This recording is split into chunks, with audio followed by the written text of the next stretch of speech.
Сузак районунун Ынтымак айылына жакын жерде жайгашкан асфальт бетон заводунун иши токтотулду. Бул тууралуу жаратылыш ресурстары, экология жана техникалык көзөмөл министрлигинин басма сөз кызматы билдирди.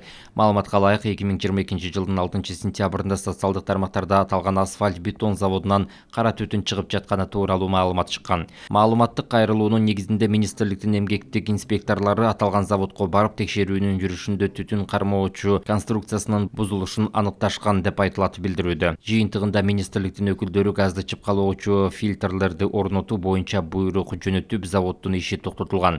Ведомстводан билдиришкендей, ошондой эле асфальт бетон заводунун жанында жайгашкан турак жайлар өнөр жай аймагында жайгашкан. Белгилей кетсек, аталган асфальт бетон заводу Сузак районунун Ынтымак айылына жакын жердеги өнөр жай зонасында жайгашкан жана транспорт, архитектура, курулуш жана коммуникациялар министрлигинин Кыргыз автожол мамлекеттик ишканасынын Жалал Абад филиалына карайт.